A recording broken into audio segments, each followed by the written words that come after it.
Hello. I'm glad you've slipped into this little pocket of the day with me. While the camera watches my hands building this red queen, you don't have to follow every step. You can just let the colors and movements run in the background, like a candle on the table, and listen to a story about a lady who is far too small for any throne you read about in history books, and just the right size for a bookshelf. The Red Queen was never meant for large halls.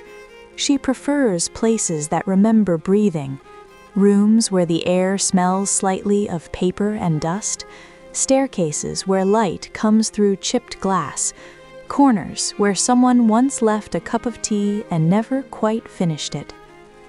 If you open the right door in an old house, you might find her there. Perhaps she sits in a home library, high up on a crowded shelf, between a book of recipes and a volume of poems with loose pages. Her skirt is too wide for the space, so she leans forward a little, as if listening to everything the books are whispering to one another. Or she might rest on a forgotten etagere in a room that no one uses anymore, a narrow tower of shelves with lace edging, and a thin layer of time on every object. The queen doesn't mind the dust. She thinks of it as proof that the days have actually happened. Sometimes she even appears in those strange, half-empty palaces that people turn into museums. Not in the big halls with shining parquet and golden frames. No, she chooses a side room with uneven floors where the guides never stop for long. On some abandoned dresser, among cracked perfume bottles and a single glove that lost its partner decades ago, she will stand as if she has been there forever. Wherever she is, her expression is always the same: wide awake, slightly surprised, quietly delighted. As if every morning when the first light reaches her painted eyes, she thinks, "Oh, another whole day. How extravagant." You could call her a queen of roses, or of velvet, or of carefully brushed hair, but that would miss the point. Her real kingdom is made of small things, the objects that live around her and the moments that land nearby. At night, when the house, or the palace, or the apartment above the bakery finally settles, her court begins.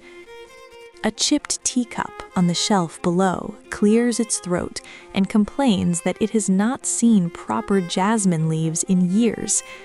A pair of reading glasses tells the story of all the pages they have magnified and how their owner sometimes falls asleep over chapter 3.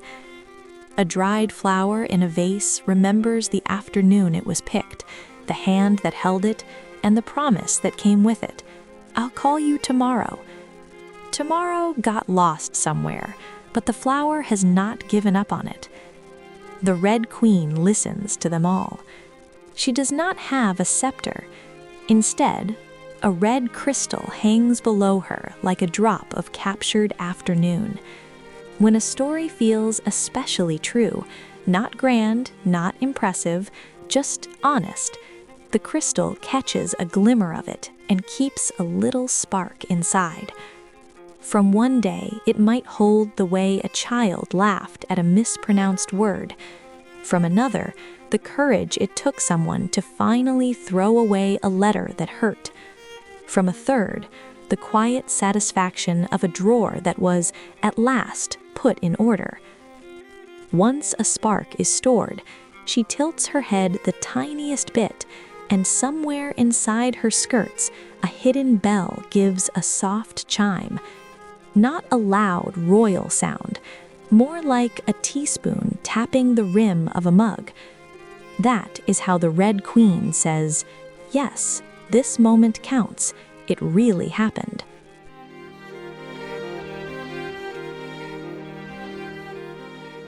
Before we follow her into any particular house, it's worth knowing that the Red Queen has already lived a few almost invisible lives.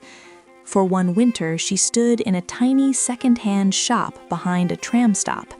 The shop sold everything and nothing: chipped plates, odd earrings, postcards from cities no one nearby had ever visited. The queen lived on the top shelf beside a hat box that still smelled faintly of violets. From there, she watched a quiet parade of courage. A girl in a too-thin coat came in every Thursday after school, always drifting to the same low shelf of books. One day, she finally bought a little volume of poems with 3 coins and a held breath. The crystal under the queen's skirt caught the way the girl straightened as she left, book pressed to her chest like a tiny secret shield. Another afternoon, an elderly man tried on an absurd orange scarf. It did not suit him at all. He stared into the narrow mirror, then suddenly laughed and bought it anyway. All winter, he passed the window like a small traveling sunrise.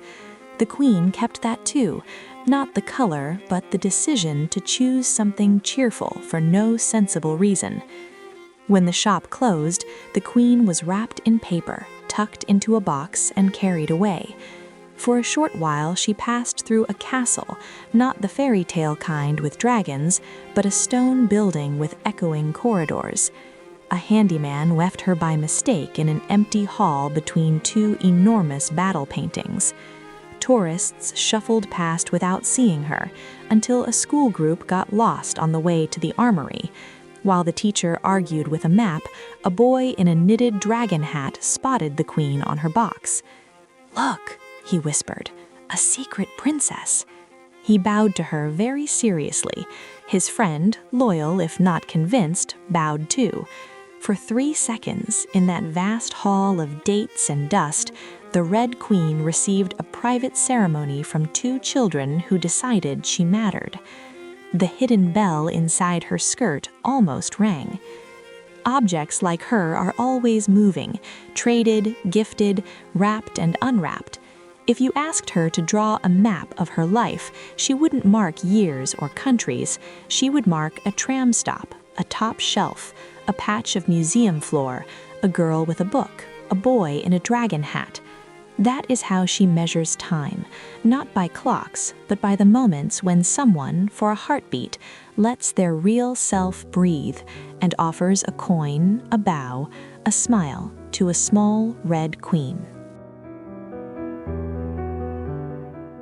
In one small apartment above a bakery, the Red Queen lived in a corner of a living room library. The books there had once been loved fiercely. Their owner, a woman with ink stains on her fingers and crumbs on her sweater, used to bring home volumes from every flea market in town. She read sitting on the floor, on the bed, on the radiator in winter, wherever there was light and a little bit of silence. Then life grew noisy. There were bills and late emails and a job that ate up evenings. There were endless scrolls of news on a bright screen, and the strange exhaustion that arrives when you are constantly connected but rarely truly seen. Slowly, the books stopped opening. They became scenery. The Red Queen watched this happen from her shelf. Day after day, the woman came home, dropped her bag, and reached not for the pages, but for her phone. Her shoulders curled inward like a comma. The conversation between her and the world turned into short messages and unfinished thoughts. One night, the queen decided she had heard enough. As the city outside fell asleep in flickering pockets, she looked down at the red crystal hanging beneath her and whispered, very softly, "Tonight we work." The crystal brightened, as if remembering all the times it had already stored hope, however small. When the woman finally turned off the kitchen light and crossed the living room, her hand brushed the bookshelf, merely out of habit. Her fingers bumped against the queen's skirt. It was hardly a touch at all, just skin against painted fabric, but something shifted. A faint echo of that hidden bell ran up her arm, not as sound, but as the simplest of impulses. Take a book. She blinked, surprised at herself. I'm too tired, she thought automatically. Tomorrow. I'll start again tomorrow. Her hand, apparently not interested in tomorrow, had already pulled out a slim, forgotten volume from behind the queen. The cover was worn. The print was small. Inside, a pressed leaf that neither of them remembered tumbled to the floor. She sighed, crouched to pick it up, and sat down on the carpet for just a moment. 5 pages later, she realized that 10 minutes had passed. The phone, abandoned on the side table, blinked quietly to itself and then gave up. The house grew very still. The woman's face changed, not dramatically, but enough. The crease between her eyebrows softened, her shoulders dropped slightly, her breathing evened out. From her place on the shelf, the Red Queen watched her reader return to herself, sentence by sentence. Good, the Queen thought. That counts. The crystal kept a small echo of that night forever. The rustle of pages, the smell of paper waking up, the sense that something lost had found the door home again. Time went on, as it always does. One day, the woman moved away. The books traveled in boxes. Many went to new homes, some stayed behind. The Red Queen, wrapped in a woolen scarf and tucked carefully into a crate, began a new chapter without seeing any of it. When she opened her eyes again, she found herself in a very different place. This was an old house with a staircase that looped around itself like a thought that wouldn't quite finish. Halfway up the stairs, there was a tiny mezzanine, a small landing with just enough space for one window, one narrow etagere, and the Red Queen. No one had come up here for a long time. The lace on the shelves had turned a soft gray. A glass bottle, once perfume, now held only memory. A pair of gloves lay side by side like sleeping animals. The Queen settled her skirts, looked around, and smiled. Perfect, she said. An audience. Every afternoon when the house was quiet, light would climb the stairs and slide over her face. Dust danced in the beam like a slow parade of golden insects. The Queen never got bored of watching it. Then, one winter, the house received a visitor. A boy of about 10 years old had been sent to stay with his grandmother for a while. Adults spoke in low voices about paperwork, doctors, and things that scared them. The boy heard only the tone and decided, correctly, that the world had become unstable. He explored the house cautiously. On the 3rd day, he discovered the mezzanine. The air there was cooler, thinner. The sounds from the street drew away like a tide. When he saw the Red Queen on her narrow shelf, he stopped. She did not look like his idea of royalty. Her hair was wild, her dress was blooming in every direction, and there was a slightly mischievous tilt to her mouth. Still, he felt that stepping closer without asking might be rude. "Hello," he whispered. "Are you busy?" The Queen, breaking her rule of never talking out loud, answered. "Only with important matters," she said gravely, "such as watching dust, listening to gloves, and making sure the light doesn't get lonely on its way upstairs." The boy laughed, a small sound, but real. "That doesn't sound very important. Then nobody will mind if you sit here for a while and tell me why your heart is wrinkled," she replied. He didn't know how she'd guessed, but suddenly his throat hurt. Words tumbled out of him about the shouting at home, the boxes, the "for a while" that sounded suspiciously like "we don't know how long." About how he missed his dog and his room and his old chair by the window. He spoke in pieces, the way children do when they are trying not to cry. The Red Queen listened, every bead and rose on her dress very still. When he finally ran out of sentences, she nodded. "A heart is not paper," she said. "It can be wrinkled many times and still hold a whole sky inside. But you shouldn't try to smooth it alone. That's why houses have stairs, so that people who need help straightening themselves can go up and down until they find someone to listen." He frowned, thinking about this. "What if there isn't anyone?" he asked. "Perhaps you haven't looked everywhere yet," she answered. "Have you tried the person who made you hot chocolate yesterday? She stirred it exactly 7 times. That is the behavior of someone who cares." The boy considered the evidence and realized she was right. When he climbed back down, he hugged his grandmother without warning. She almost spilled the soup, then hugged him back twice as hard. The next day, he brought the queen a treasure, a tiny marble, cloudy and scratched. He placed it next to her painted shoes. "For your important work," he said, "in case the light gets lonely again." The crystal beneath her gleamed. The hidden bell gave a small, pleased sigh. The Red Queen added "boy on the staircase who didn't give up on being heard" to her secret catalog of victories. Eventually, as all stories do, this one bends quietly toward you. Because while I'm telling you about her travels through libraries and mezzanines and almost forgotten rooms, my hands are shaping a Red Queen of my own. She isn't identical to the others. Her hair curls a little differently. The roses on her bodice grow in their own direction. The red crystal that will hang under her skirt is catching the light from my window instead of a staircase. I don't know yet where she'll end up. Maybe she'll stand between your favorite novels. Maybe she'll sit on a small table by the window, guarding your pile of to-be-read books, a cup, and 3 pens that sometimes work.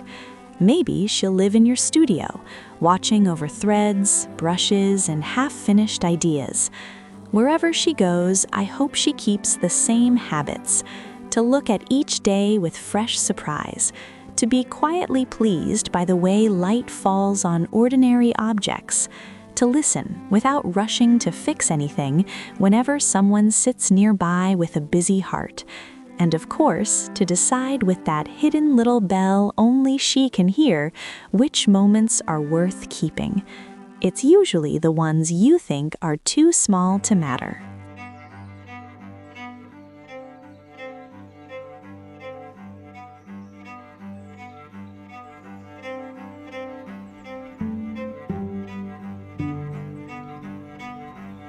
If you're still here, listening while the last brushstrokes go on and the crystal is tied in place, thank you. You could be doing 100 other things, but you chose to spend this time with a tiny queen and a very slow story. That kind of attention is a gift to the character, to the artist, and to that gentle part of you that still enjoys believing in household royalty. If this video kept you company while you worked, cooked, or just breathed for a while, I'd be happy to meet you again in the next story. You can leave a like, a comment, or subscribe if you'd like to stay close. It helps this small world grow, and I notice every bit of support. For now, I wish you a day with at least one quiet, shining moment that feels worth keeping. And if a small red queen ever appears on one of your shelves, may she remind you that your ordinary minutes are already a kind of treasure.